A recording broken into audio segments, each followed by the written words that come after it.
Hello, my name is Robbie. On here, I'm Templar Knight.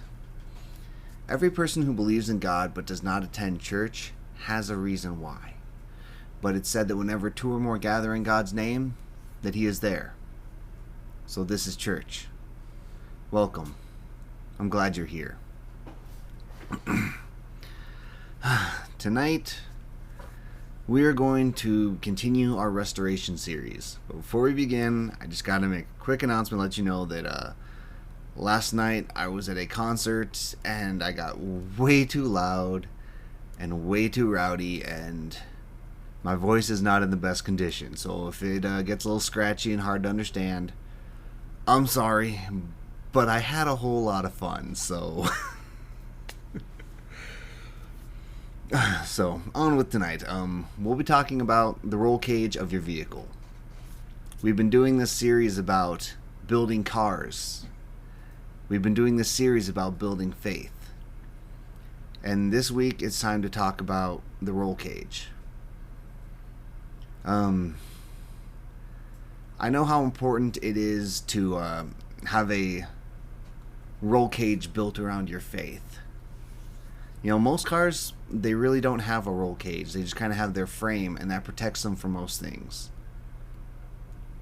But the cars you will see roll cages on, those are the cars that are doing something. Those are the cars that are racing. Those are the high-performance vehicles. Those are the ones that are out there with the power, out there making major plays. And if we're going to be building faith, I want to hope that every single one of us has a faith that requires a roll cage. A type of faith that is out there making moves, high performance machines, doing something, changing the world. So that's why we're going to talk about this. Most cars don't have roll cages, but I'm hoping we do. And the reason it's so important is sometimes accidents happen. Sometimes it's our fault, sometimes it's not. But cars can crash. And so can faith. We all know from my story that I told at the beginning of the series. It was my roll cage that got me through. I had a very high performance machine, and I was making big moves with it. And I crashed. And I don't know if I would have made it. I don't know if my faith would have survived if I hadn't been prepared. If I didn't already have that roll cage in place. You know, just like a seatbelt. They always say to wear your seatbelt. You hope you never need it. But if you do, by the time you realize you need to be wearing your seatbelt, it's already too late. So we're going to take that same stance with having a roll cage, having something in this vehicle, having something in our faith to protect us, just in case something goes wrong. And sometimes it does, even to the best and strongest of us. We're going to talk about someone whose faith got beat and beat and beat. Let's talk about this guy in the Bible. His name was Job. Now, for those of you who know this story, this guy's got a whole book, so I'm not going to pick out anything. I'm just going to paraphrase. But in the book of Job, it talks about a man who was well off. And not only was he well off, he was devoted to his Lord. Like, you know, this guy was a role model. He's the type of guy I wish I had Job's faith. I got a strong faith. I got a solid faith. But when I think of people whom I look up to, Job would be one of them. Now this guy, he was essentially, you know, he had ranches. He had lots of land. He had lots of animals. He had, 500 head of cows, chickens, goats, animals. He had land. He had servants. He was wealthy. He was prestigious. This dude was living the good life. He had 10 kids. He had 7 boys and 3 daughters, and they all loved him. They were good people. And Job was living large. He had a great life, and he was constantly thanking God for it. And one day, God and the devil decided to have this little conversation, and God's talking to the devil about him, says, "Hey, you see that guy Job? Look how much he praises me." Satan's like, "Man, God, he only praises you because you give him everything. The dude has all he could ever want. That's the only reason he loves you so much." And I don't understand the motives. I wish I could, but it's beyond me. It's what God do.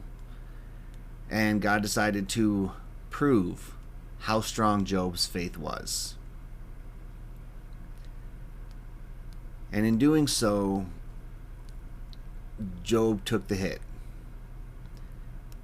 Everything he had was taken from him. The house with his family inside collapsed. His animals were killed or stolen. He was left with nothing. And he still praised God. He's the guy who came up with the phrase, "The Lord taketh, and the Lord giveth, and the Lord taketh away." Well, God gave me this, okay. God can have it back. That's his decision. And he still praised God. And then he got sick.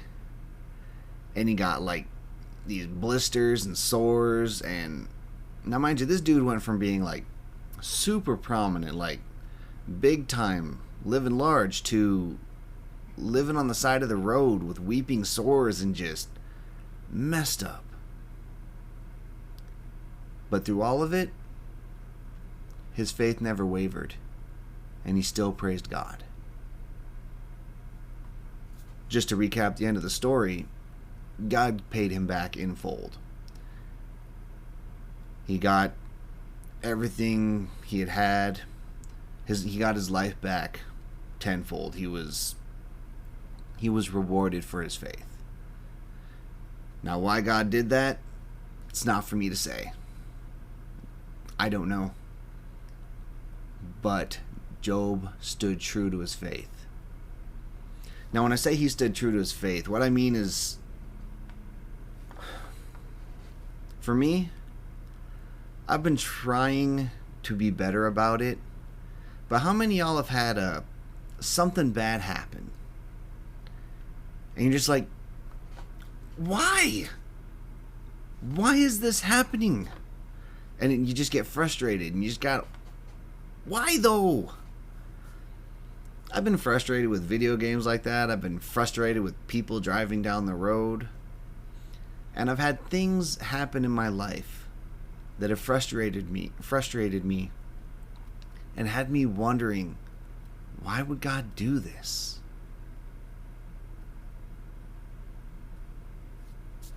That's me getting in a wreck. That's my faith taking a hit. Because it's not my place to question him. It's not. I will never understand the will of God, nor will I ever be able to. I wish I could say, people are like, well, why do good things happen to bad people? And why do bad things happen to good people? It doesn't make any sense. Because that's what God wills. Something we can discuss another day, but just keeping on this topic here, I've had my faith take a hit. I've been driving through an intersection and had something just come up and boom.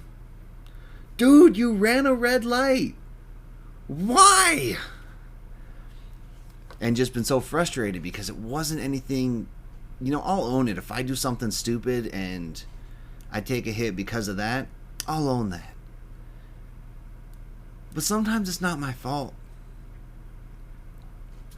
I mean, sometimes bad things just happen to us. They're completely out of our control. And I'm willing to bet every single person here has had something. Recently, for me, it was dealing with the death of a loved one. And I was frustrated. I was like, why though? What was the point in it? But it's not my place to question. It's my place to celebrate because he's gone on to something better.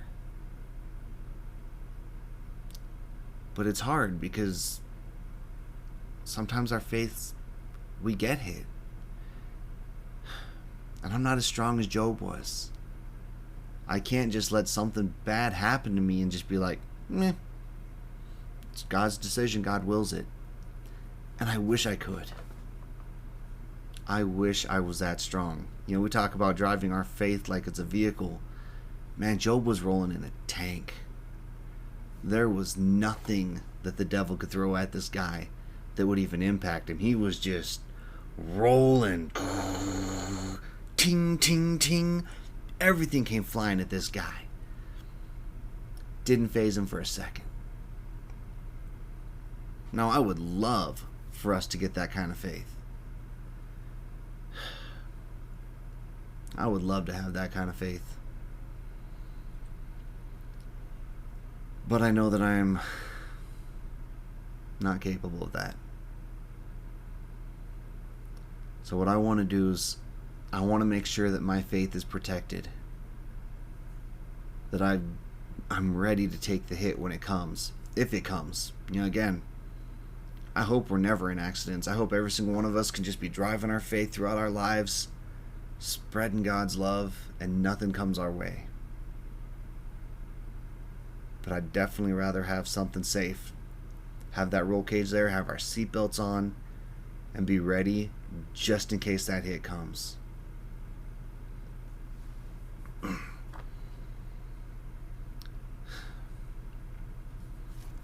So I was kind of confused this week because I got to learn something new.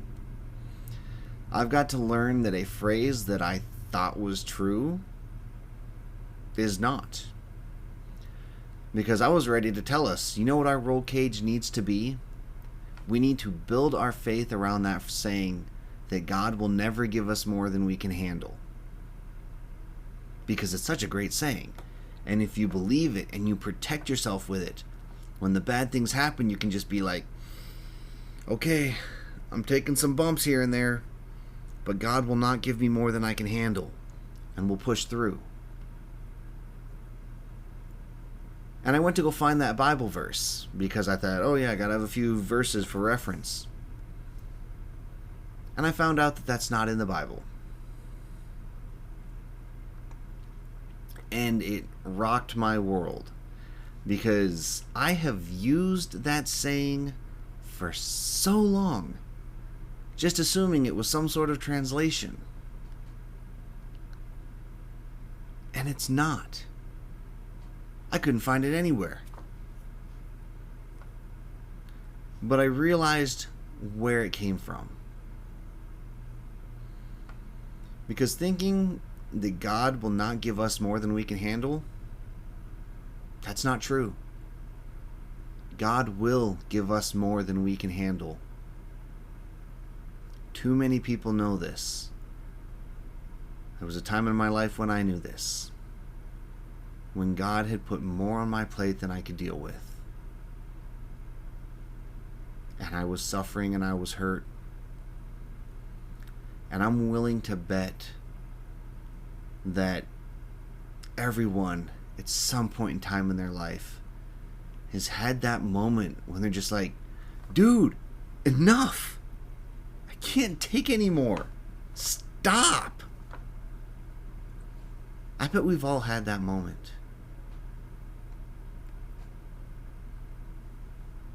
And I've realized that it's not about saying that God will never give us more than we can handle.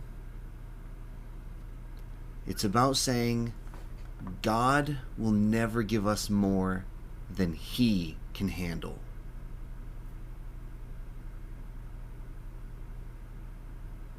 That's just a small change in that. God's gonna put me in worse situations than I know how to deal with. But there is not going to be a situation He puts me in that He cannot deal with.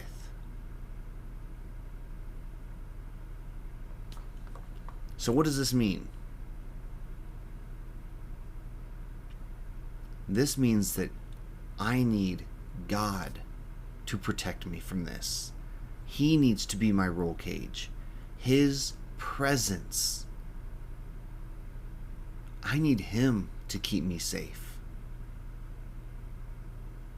Because stuff is going to come my way that I cannot deal with.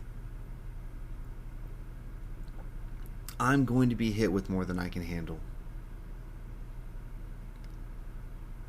But I need to be like Job and just be like, all right, God, I believe in you. I have faith in you. If this is what you want me to be, this is where you want me right now, if this is what you want to go on in my life, okay, I will still praise you.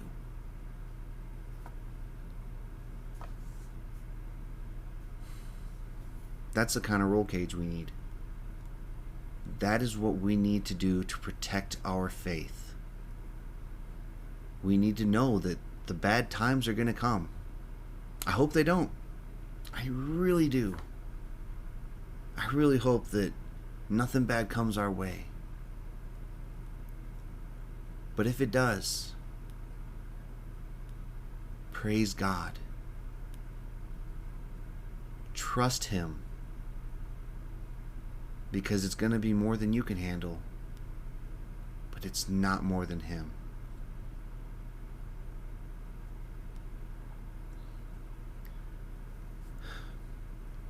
I got back into my prayers this week. And I felt the difference. To be able to talk to God and go through my lists and read the notes I've taken. Lord, this person's struggling with this. This person's struggling with this. Lord, I'm struggling with this. And thank you for doing this. And thank you for this.